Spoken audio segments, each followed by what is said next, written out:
The Lake Greenfield disc golf course damaged by the May 2024 tornado is open once again, welcoming players. It's been closed for the last year while its 36 holes were being worked on. Local 5's Alex Fulton offers a peek at what players can expect. The disc golf course at Lake Greenfield has been around since the 80s. When last year's tornado damaged most of the disc golf baskets, a group replaced the handmade ones with new ones the pros use. The tornado put us down, but we got back up, essentially, 1 year later. Lake Greenfield has 2 disc golf courses, one on the north side and one on the south side. The May 2024 tornado destroyed almost all of the baskets and trees at the north course. Really, you can think of every possibility from 0 to 100. There was some that fared very well, others completely mangled. Avid disc golfer Henry Yukin and 4 others started the Greenfield Disc Golf Committee after the tornado hit. They worked with a nonprofit to raise nearly $10,000 to replace the 36 holes between the 2 courses. We went with the all-white design, and I think they look sharp. I think they really look good out there. Once the money was raised, Yukin and the committee members came together to install the brand new baskets. It's nice to see other like-minded individuals also want to step up and be able to help. One of the baskets was even built inside a tree that was in the direct path of the tornado. We're hoping that here soon we'll have a sign up there that'll be basically like a remembrance of, hey, this happened, don't forget, With the course's fresh new feel, Yukin hopes other disc golfers can enjoy it for generations to come. There's something special about that place, and I feel that we did a pretty good job at regaining that feeling. The Greenfield Disc Golf Committee will be auctioning off the old baskets. All of the proceeds will go towards upgrades to the course. In Greenfield, Alex Fulton, Local 5 News. Well, school's out for summer. That means a lot of kids may need help getting enough to eat. Today, Des Moines Public Schools started serving meals to close those gaps. Local 5's Emma Stronner has more on that and Iowa's new program that is replacing the old EBT Sunbucks program. Stephanie, just a few hours ago, Coles Elementary welcomed several kids as the first day of the Summer Meals program has kicked off. I spoke with an official from DMARC as well as an official from DMPS about how this year looks after additional programs have taken effect. Today marks the first of many days that summer meals will be provided to children in the area. However, there's more in store for them this year as Governor Kim Reynolds replaced the summer 2025 EBT program with Healthy Kids Iowa, a program that Reynolds' office says will serve healthier foods at lower costs. DMPS Director of Food and Nutrition Amanda Miller states how this program has added food for families coming to the meal sites. We are, though, handing out food boxes at some sites for families to come and get some additional food. Like today, we're serving a hummus and black beans and things. So it's not only just food, but it's also healthy food, helping to nourish minds. Luke Elzinga, the manager of policy and advocacy at Iowa Hunger Coalition, explains what exactly the boxes include. There's the Healthy Kids Iowa program, which is at certain Des Moines public schools, and that is more of a box of food. It's $40 worth of food per qualifying child. And that's more of ingredients that you would take home. Elzinga emphasizes that these two programs supplement each other well in the fight for food availability. I think it's great that we're seeing this additional program to help feed kids during the summer. But we know that food insecurity is really high during those summer months. That's why these summer food service program sites are so important. The congregate meals, the grab and go sites, and programs like Healthy Kids Iowa. Programs like this one will continue efforts to reduce food shortages for families in the Des Moines Metro. Emma Stroner, Local 5 News. The Des Moines City Council voted tonight to end several agreements with Wells Fargo. It says the company is coming close to selling 5 of its downtown buildings worth over $1 billion. That's according to city documents. Local 5's Alex Fulton shares what the space could turn into, what it means for small businesses. The city of Des Moines used to have several different agreements with Wells Fargo. Essentially, these involved incentives and agreements that stretch back more than 20 years. You never quite know what you're going to get. Kate Willer with the Bubba restaurant has learned to expect the unexpected downtown. You can definitely tell the days, especially in the lunch hour, when people are working downtown versus working out either at home or in another office.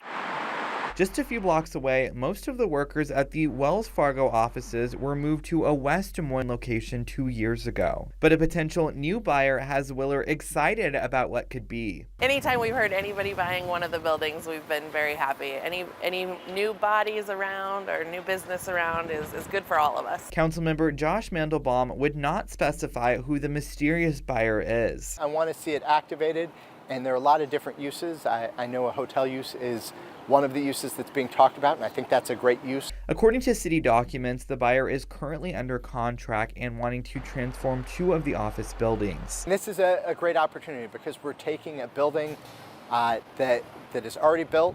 We don't need any additional infrastructure or services. It's already being served, and we're providing new life to it and new vitality. Back at Bubba's, Willer admits she's considered leaving downtown, but knows it will one day bounce back. The city is building some things, so we're hopeful that the full downtown lifestyle will come fully back and we can stay strong here. We did reach out to Wells Fargo, and a spokesperson declined to comment. In downtown Des Moines, Alex Fulton, Local 5 News.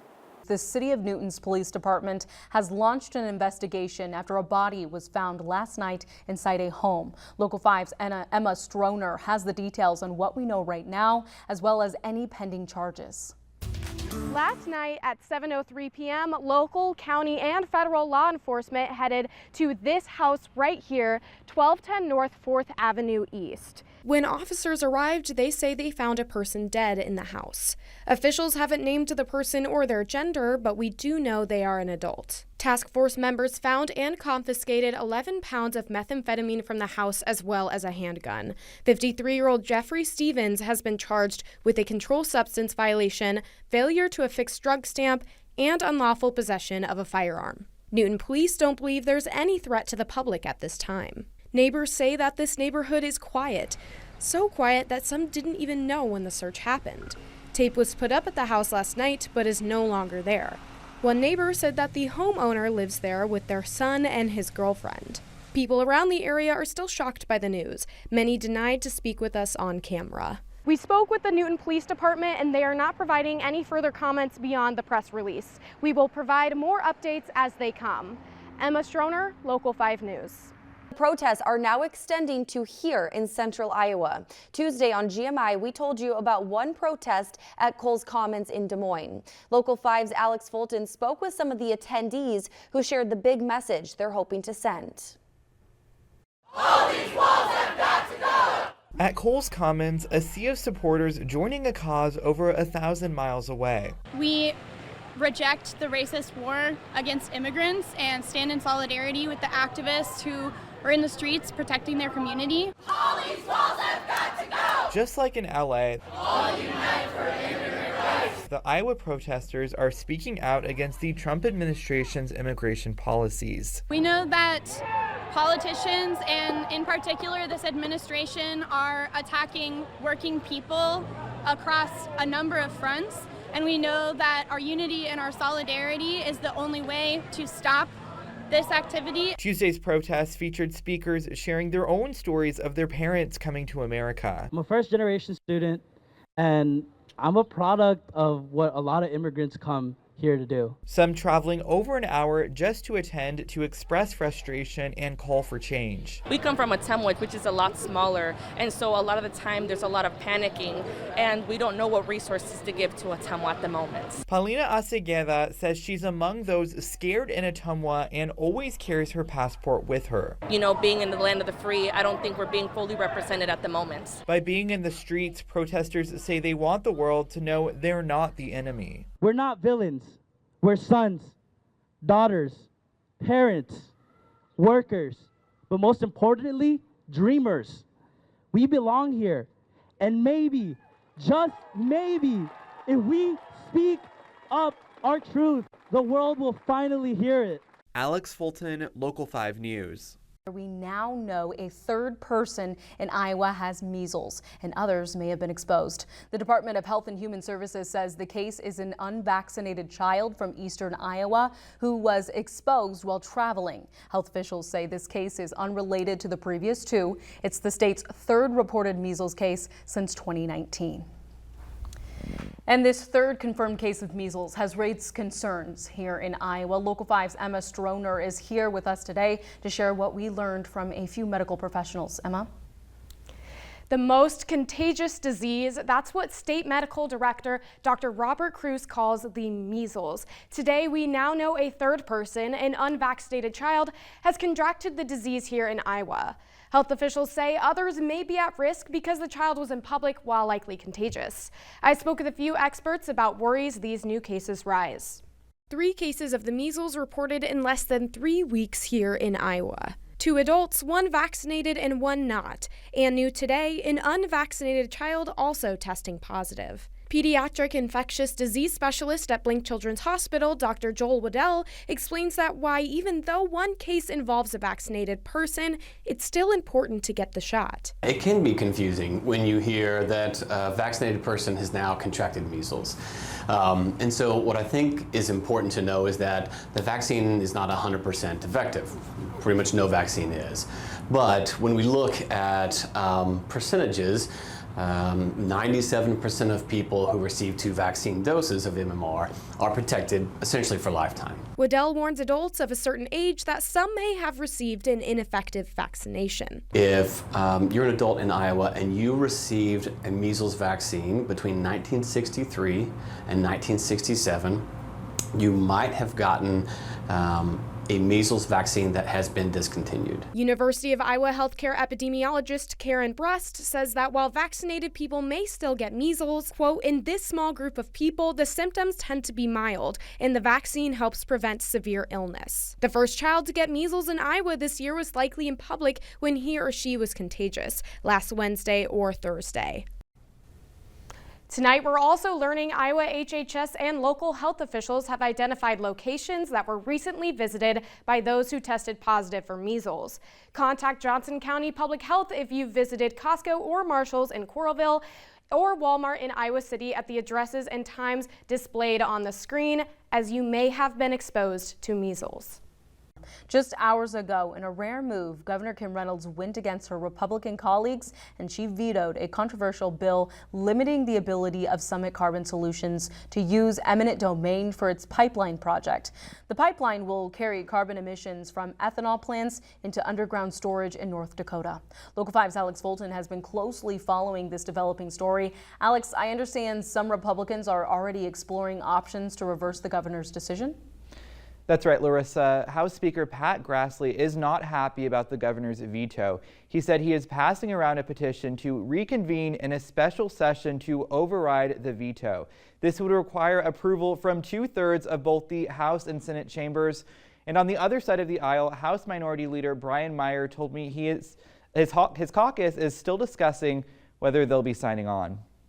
Governor Kim Reynolds said her decision to veto really came down to 2 things: what the bill does and the potential impact to future energy projects in Iowa. In a statement, she wrote in part, quote, "It sets a troubling precedent that threatens Iowa's energy reliability, economy, and reputation as a place where businesses can invest with confidence." Reynolds claimed the bill would have blocked the Summit Carbon Solutions pipeline project in the state, which uses voluntary easements. Essentially, that's a legal agreement where a landowner agrees to allow a party to use a portion of their property. No eminent domain involved. Summit Carbon Solutions spokesperson Sabrina Ahmed-Ziner praised the governor's actions. Summit Carbon Solutions remains committed to working with landowners through voluntary easement agreements, just as we have with more than 1,300 Iowa landowners to date. Reynolds added that Iowa is at the forefront of turning corn into low-carbon energy, and the bill would put Iowa at a disadvantage. Lawmakers on both sides are not happy with the governor's decision, including House Democrat Minority Leader Brian Meyer, who worked on the bill. It comes